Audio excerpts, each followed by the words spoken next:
Is Manuel Ugarte our best signing in the summer transfer window? Guys, I know we all see him, we love him, we credit him, but you think you give him enough credit?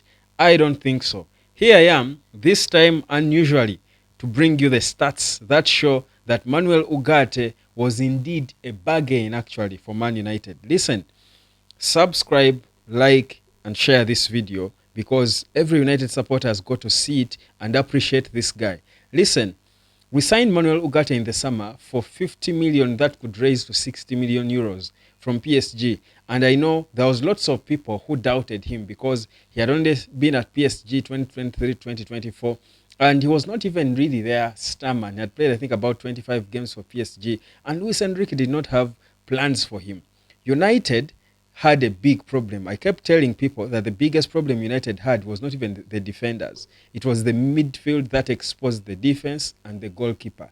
When we had to get the right player to replace Casemiro because when Casemiro was playing well in his first season at United, we were playing good because we were stable in the middle. We land on Emmanuel Ugarte, who was not wanted by PSG, but PSG were insistent on the amount, even if United wanted to get him for cheap.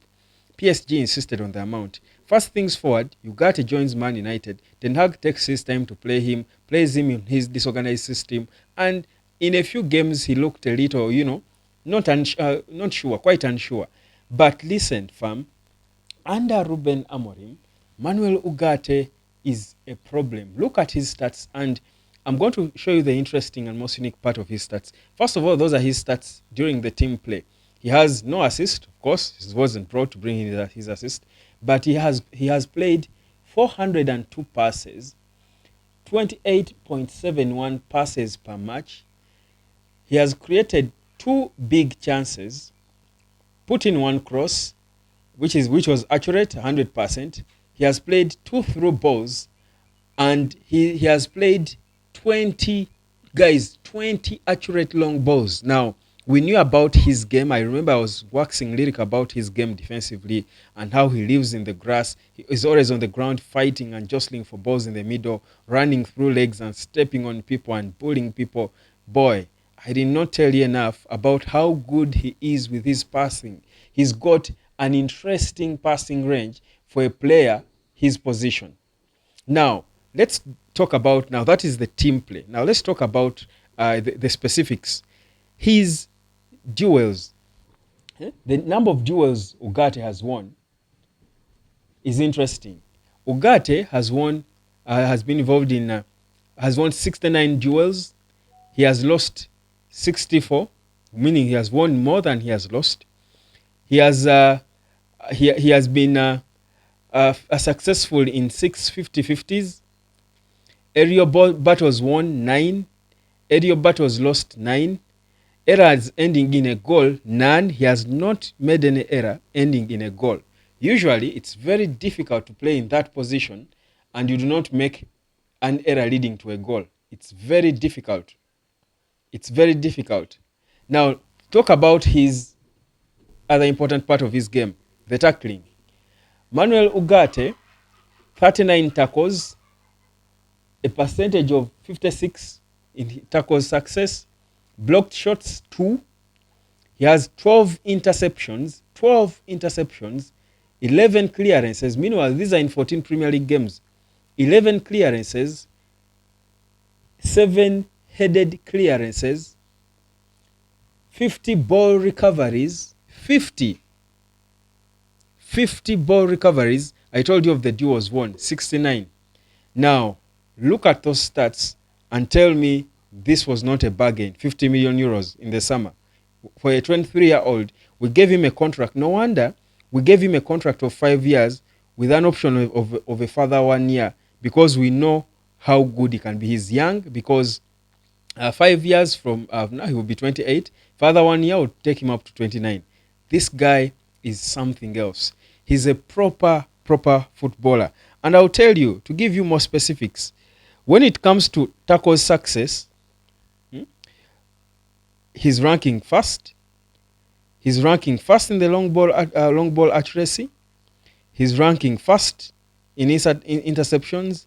He's ranking among the top three in passing accuracy. He's ranking fourth in the take on success percentage.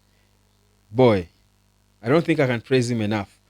But do you know what? For him to be that good, you want to give credit to his partner.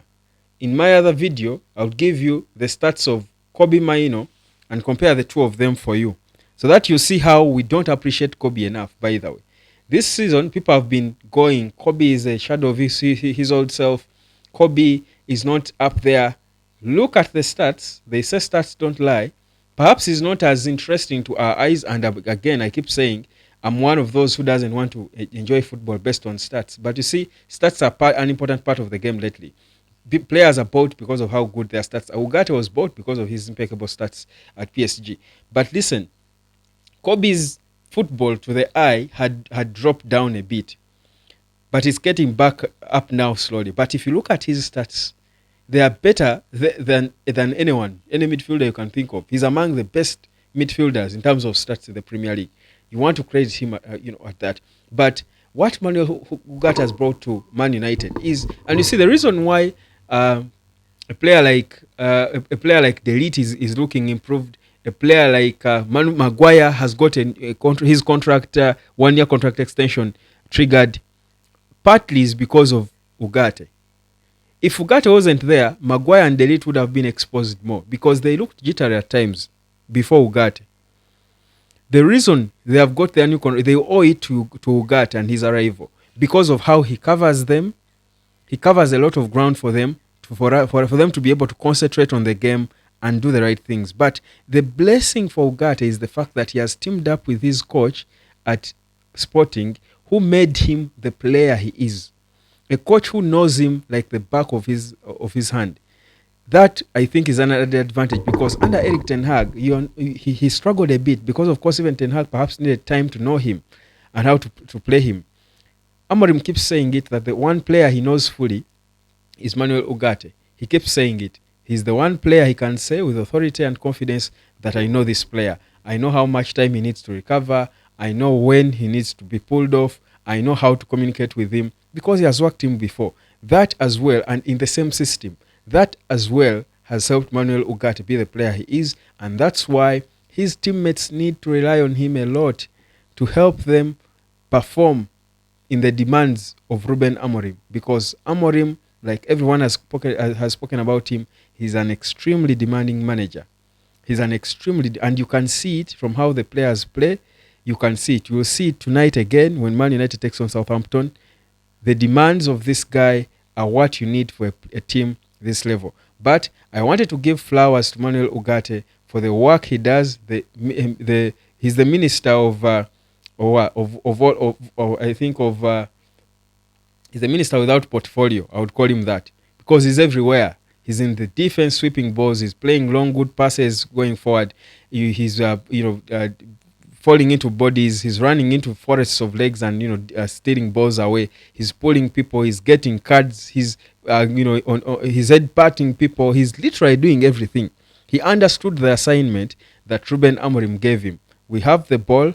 Be calm. Enjoy yourself. He does that. When we lose it, it's a fight.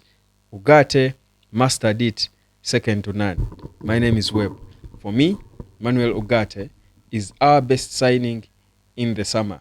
Depending on where we end this season, I'll tell you where he rates among the best signings in the summer for all clubs in the English Premier League. Like, share, and subscribe, and let me catch you later, fam.